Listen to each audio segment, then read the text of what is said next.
Sa anong punto kayo nakumbinsi na kailangan sampahan ng kaso na ang dating speaker at dating kongresista na si Ginoong Ko? Kay Mr. President, magandang gabi po. Maraming salamat.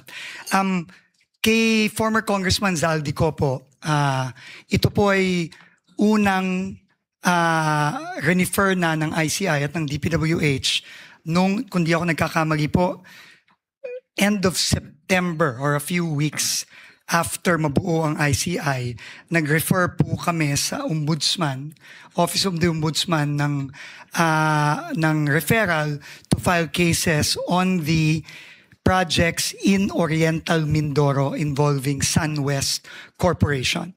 At in fact, ito din po ang unang kasong final ng Office of the Ombudsman itong nakaraang linggo sa Sandigan Bayan na kinagabasan na rin po ng warrants of arrest laban kay former Congressman Zaldico at sa iba't iba pang mga opisyales ng DPWH at ng iba pang mga private individuals. So at that point po, base sa inspeksyon na ginawa namin nung nandun po ako sa Mindoro kasama ni Governor Bons Dolor, at sa ebidensyang nakalap na ipinasa po namin sa ICI nung ito ay nabuo, doon po namin sabay na final sa Ombudsman yung referral na yon. At yun na rin nga po ang unang kasong final sa Sandigan Bayan nitong nakaraang linggo lang. Yung sa dating speaker, Mr. Secretary, kailan po ito napagpasahan? Opo, ito po ay siguro po mga ilang linggo lang, itong nakarang ilang linggo lang, base na rin sa mga nakuhang ebidensya ng DPWH at dokumento ng mga proyekto ng SunWest Corporation at ng iba pang korporasyon ni former Congressman Zaldico tulad ng High Tone Corporation across many years, Mr. President, no? At base na rin ito dun sa naging sworn testimony ni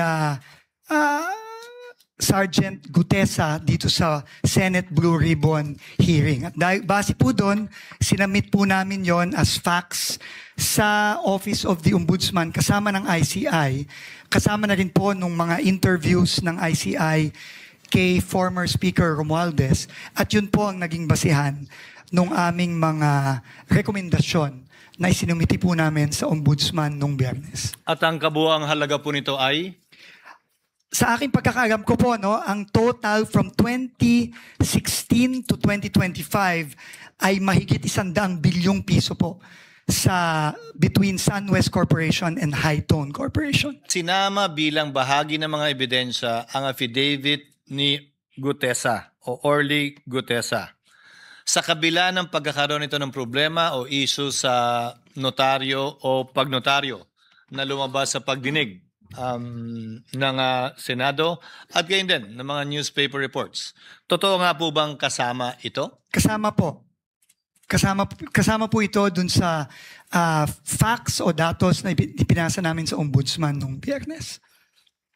Dahil sa kabila po ng issue at problema? Ayon po sa aming mga abogado, nung pinag-aaralan po ito, ito naman po ay sinumpaan during the Senate Blue Ribbon hearing. At base po doon, sinama po namin ito doon sa aming sinumite sa Ombudsman.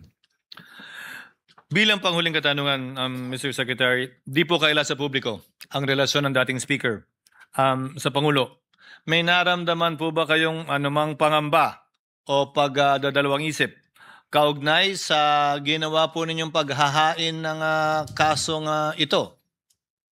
Wala po, Mr. President. Wala po. In fact, sa lahat po ng aking pag-uusap sa ating Pangulo, consistent po siya sa kanyang sinasabi na kung saan po ang ebidensya, doon po tayo pupunta, kahit na sino pa po ang pwedeng maisama. Basta tututok lang po kami sa ebidensya at yun po ang aming isusumite.